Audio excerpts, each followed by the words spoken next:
The Lord. सबको जय मसीह की। परमेश्वर आप सभी को आशीष दे। मेरे प्यारे भाई बहनों, आज सुबह की प्रार्थना हम आप सभी के लिए करने जा रहे हैं। आज की इस प्रार्थना के द्वारा परमेश्वर आज पूरे दिन आपको आशीषों में भर कर रखेगा। आपके जीवन में जितने बंधन होंगे, श्राप होंगे, वह तोड़ देगा और आपके जीवन में अपनी बरकत की आशीष प्रकट करेगा। इसलिए आप सभी लोग इस प्रार्थना को विश्वासपूर्ण होकर आप रिसीव करिए। परमेश्वर की बड़ी ब्लेसिंग आज आपके जीवन में आने वाली है। इसलिए प्रार्थना शुरू करने से पहले मैं वचन के माध्यम से बातचीत करना चाहता हूँ।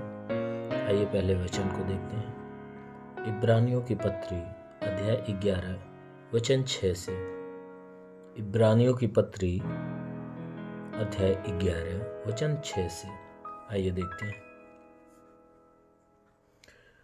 विश्वास बिना उसे प्रसन्न करना अनहोना है, क्योंकि परमेश्वर के पास आने वाले को विश्वास करना चाहिए कि वह है और अपने खोजने वाले को प्रतिफल देता है।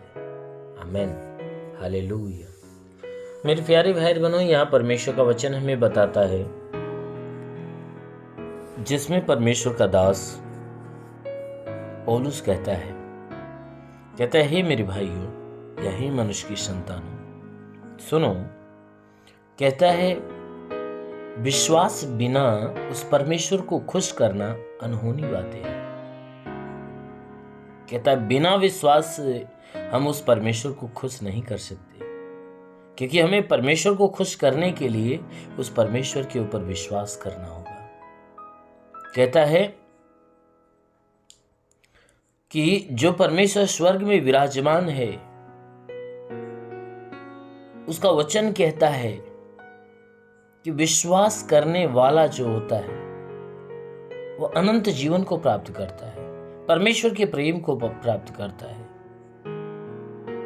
इसलिए मेरे प्यारे भाई बहनों, यहां वचन कहती है कि हम बिना विश्वास से उसको खुश नहीं कर सकते, क्योंकि जब हम उसके ऊपर विश्वास करते हैं, जब हम उसकी बातों को सुनते हैं और उसकी बातों को मानते हैं, तब वह परमेश्वर हमारी ओर दृष्टि डालता है और हमारे कामों को देखकर वह प्रसन्न होता है। इसीलिए कहता है वचन में कि बिना विश्वास उसे प्रसन्न करना अनहोनी बातें हैं, क्योंकि परमेश्वर के पास आने वाले को विश्वास करना चाहिए कि वह है। कहता इसलिए जितने लोग परमेश्वर के पास आते हैं उन्हें इस बात का विश्वास करना चाहिए कि सच में वह परमेश्वर है। क्योंकि आप परमेश्वर के पास आ रहे हो, तो आप जब परमेश्वर के सम्मुख खड़े होते हो या उसके भवन में जाते हो, कलीसिया या चर्च में जाते हो, तो आपके दिल में यह विश्वास होना चाहिए कि हम कलीसिया के अंदर या परमेश्वर के भवन के अंदर या परमेश्वर के सम्मुख हम खड़े हो रहे हैं, तो हमें यह विश्वास करना चाहिए कि सच में वो हमारे बीच में, हमारे सामने है। वचन कहता है सच में विश्वास करना चाहिए। आप अपने घर में ही अगर परमेश्वर के सम्मुख खड़े होते हो, तो आपको उस समय ये बात का विश्वास करना चाहिए कि हम जहां परमेश्वर के सम्मुख खड़े हो रहे हैं, तो हमारे सामने वह है।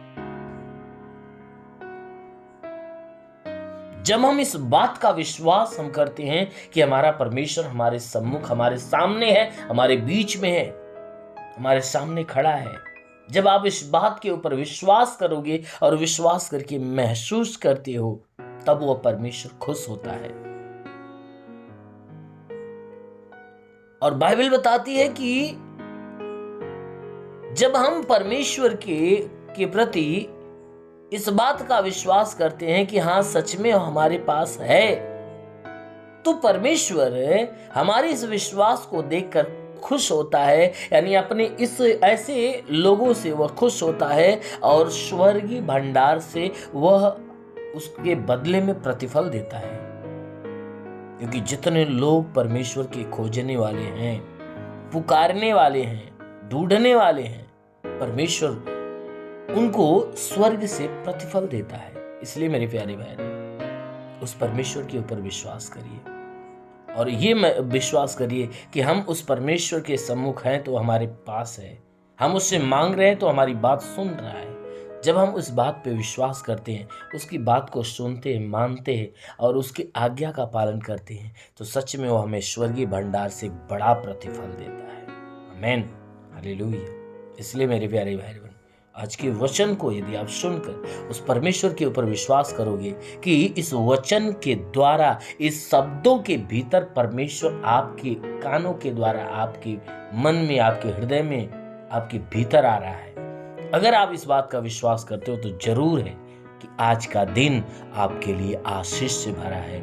आज के दिन आपके जीवन के बंधन टूटने जा रहे हैं। आमीन, हालेलुया। इसलिए आंखों को बंद करिए, पूरे विश्वास से भर जाइए। मैं आपके लिए दुआ करता हूं, प्रभु आपको ब्लेस करेगा। प्रभु तेरा धन्यवाद करते, आदर महिमा तुझे देते पिता। प्रार्थना करता अपने पवित्र सामर्थी बलवंता हाथों को बढ़ाकर जितने लोग इस प्रार्थना को सुन रहे प्रभु, उन सबको स्पर्श कर, ताकि इन सबके शरीर में जितने दुख है, तकलीफ है, पीड़ा है, परेशानी है, नष्ट होने पाए प्रभु। इनके जीवन में जितनी भी परेशानियां, सारी परेशानियां दूर हो जाए। जो अपने जीवन में निराश है, उदास है, उनकी निराशा, उनकी उदासी समाप्त होने पाए प्रभु। मैं प्रार्थना करता हूं जितने बीमार व्यक्ति हो, बीमार चंगे होने पाए। आज सुबह की प्रार्थना इनके लिए एक सामर्थ भरी प्रार्थना हो, ताकि आज का दिन इनके लिए आशीष भरा दिन हो। आज के दिन इनके जीवन में जो श्राप हो, बंधन हो, वो नष्ट होने पाए। हर तंत्र मंत्र, जादू टोना, कोई भी कारीगरी के बंधन हो, इनके जीवन से टूटने पाए। दुष्ट आत्मा, शैतानी आत्मा, मरी हुई आत्मा, पुज्यमान शक्तियों का प्रभाव प्रकोप नष्ट होने पाए। वो प्रभु जितने बीमार वे चंगे होने पाए, जिनके मस्तक में बीमारी है निकल जाए, आंख में बीमारी हो निकल जाए, नाक में, मुंह में, गले में बीमारी हो निकल जाए, सीने में बीमारी हो निकल जाए, फेफड़े का रोग निकल जाए, हार्ट की बीमारी निकल जाए, सीने का दर्द और जलन नष्ट हो, पेट में दर्द और जलन हो निकल जाए, कमर में दर्द हो निकल जाए, रीढ़ की हड्डियों का दर्द निकल जाए, घुटने का दर्द निकल जाए, जोड़ों का दर्द, गठियाबाद की बीमारी, साटिका की बीमारी निकल जाए, ब्लड प्रेशर, शुगर की बीमारी निकल जाए, दमा, HIV, टीबी, कैंसर नष्ट हो जाए। जिसका हाथ नहीं उठता उठने लगे प्रभु यीशु के नाम से, जिसके शरीर में ब्लड नहीं बनता बनने लगे, जिसका लीवर खराब हो चंगा हो जाए, किडनी खराब हो चंगी हो जाए, ट्यूमर की बीमारी निकल जाए, बवासीर की बीमारी निकल जाए। प्रभु यीशु के नाम से आज्ञा देता हूं कि इनके शरीर के अंदर अपेंडिक्स, हार्निया की बीमारी, फाइलेरिया, थायराइड की बीमारी निकल जाए, हाथ नहीं उठता उठने लगे, पैर नहीं चलता चलने लगे, लकवे का बीमार चंगा हो जाए, ट्यूमर की बीमारी निकल जाए, बवासीर की बीमारी निकल जाए।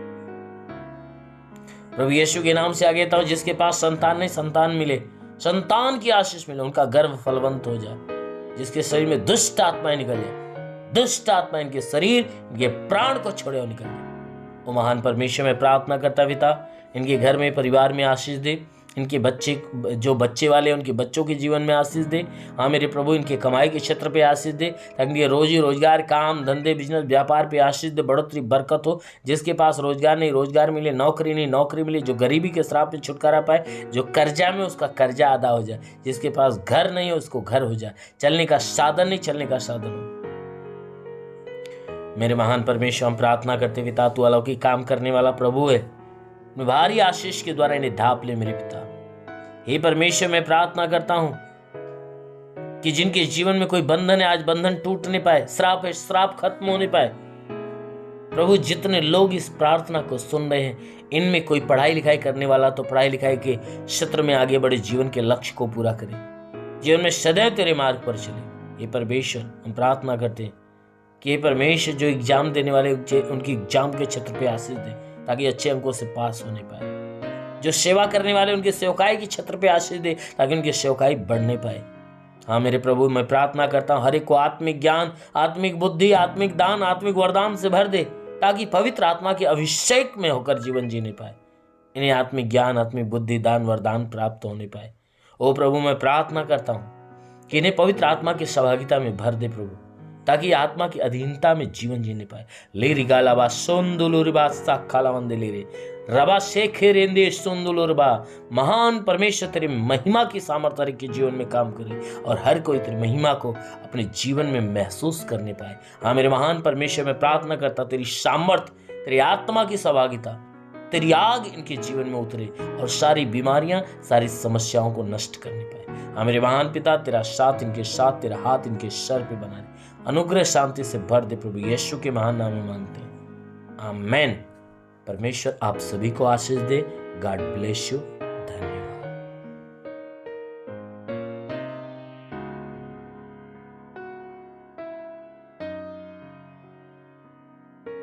इस वीडियो को लाइक करें, हमारे चैनल को सब्सक्राइब कर बेल आइकन जरूर प्रेस करें हमारी लेटेस्ट वीडियो सबसे पहले देखने के लिए।